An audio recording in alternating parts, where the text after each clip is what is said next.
김동섭의 인사이트, 주식명가 MTNW 김동섭 어드바이저와 함께 시장에 대한 또 인사이트를 얻겠습니다. 안녕하십니까? 네, 안녕하세요. FOMC가 끝났습니다. 예, 미국 주가는 일단 올랐는데요. 이제 이후의 흐름들 뭘 주목해야 될까요? 미국 시장에서는 지금 볼 게 한 두 가지 정도밖에 될 것 같지가 않습니다. 오늘 새벽에 끝난 미국 시장은 상승해서 마감했잖아요. 마감한 모습을 보면 사실은 엄청나게 환호해서 상승한 것은 아니에요. 아시겠지만 요즘 그 1조 9천억 불 정도의 경기부양책이 진행이 되면서 금리가 오르잖아요. 그로 인해서 시장에서는 이 FOMC 회의에 주목할 수밖에 없었어요. 왜냐하면 금리가 오르면 연준도 결국 콜금리를 올릴 수밖에 없지 않느냐 이런 생각을 했죠.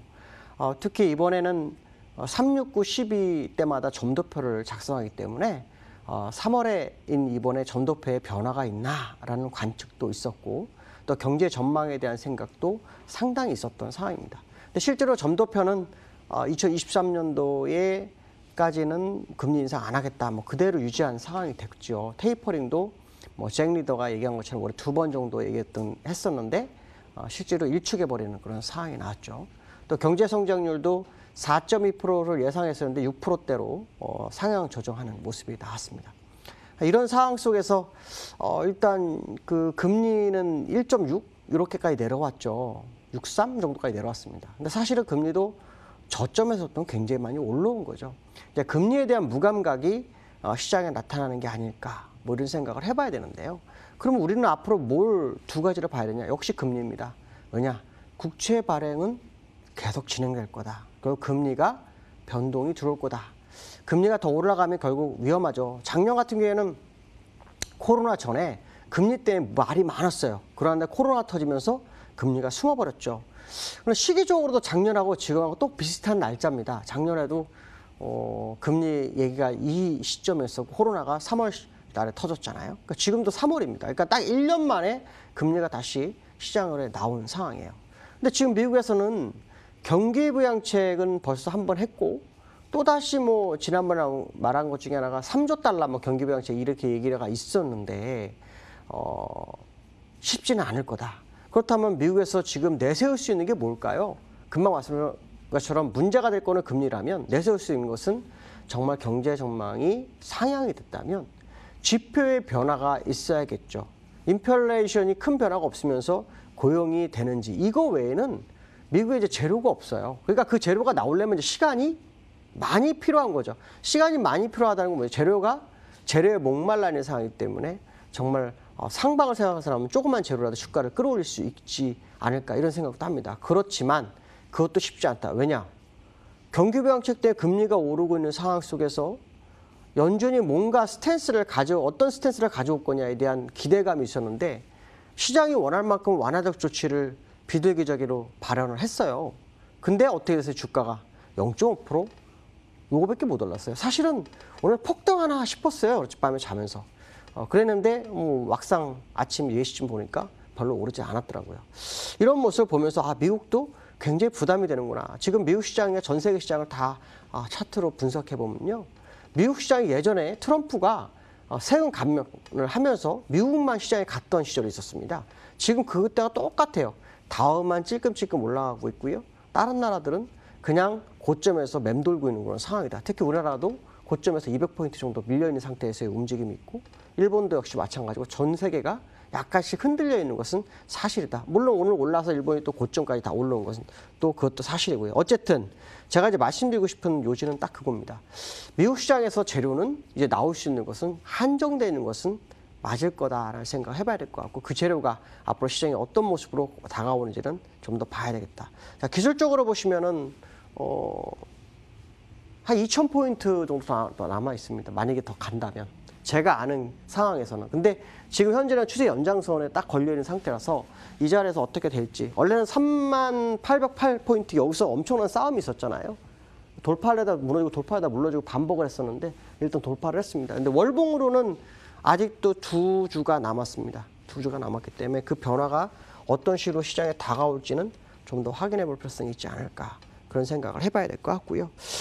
두 번째로는 환율 좀 얘기해 볼까 합니다. 환율이 굉장히 많이 올랐다가 또 요즘은 또 많이 흔들리고 있어요.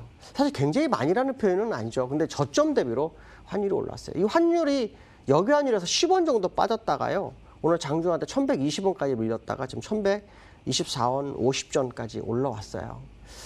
근데 이제 이 환율은 사실 금리의 영향을 굉장히 많이 받거든요. 많이 받아서 지금 변화가 들어오고 있는데 이 환율에 대해서 왜 말씀을 드려야 되냐면 지금 시장에는 상방을 외치는 분들과 이제는 조정이 좀 있어야 되지 않겠느냐라 생각하는 분이 두 부류가 있을 거예요.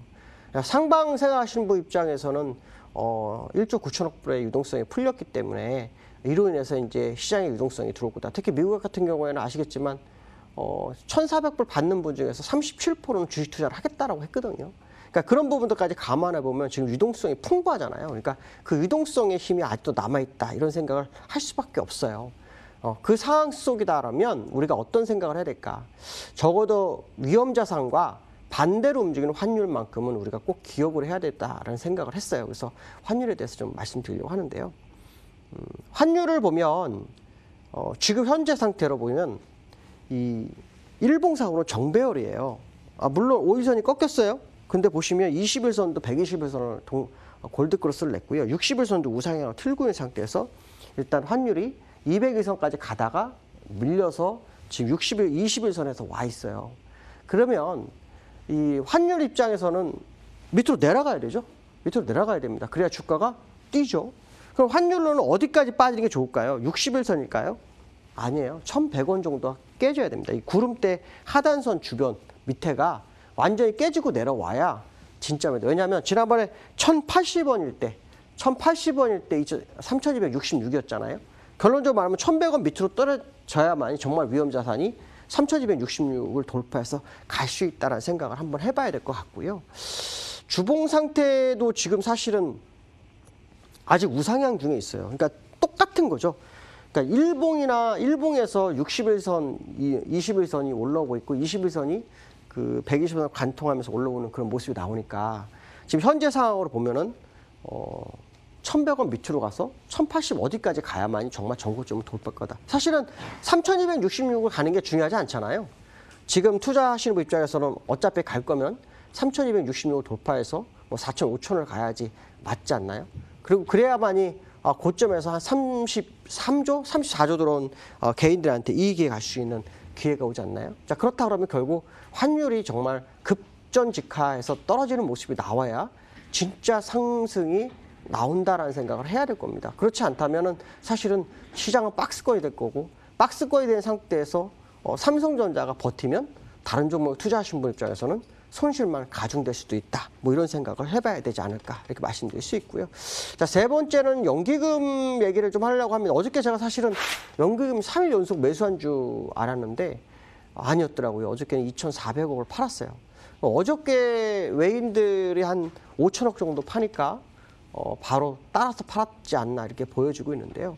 지금 보시면 연기금이 우기예요. 3일 연속, 지금 4일째 들어왔는데 3일째 됐네 2,400억을 팔아서 사실은 이틀 동안 산 걸 다 팔았고요. 오늘 새롭게 1,100억을 산 거예요. 그러니까 연기금도 샀다 팔았다 반복을 하는데 방향성이 없는 매매가 시장에서 이루어지고 있지 않나 이런 생각을 해봐야 되지 않을까 이렇게 보여주고 있는데요.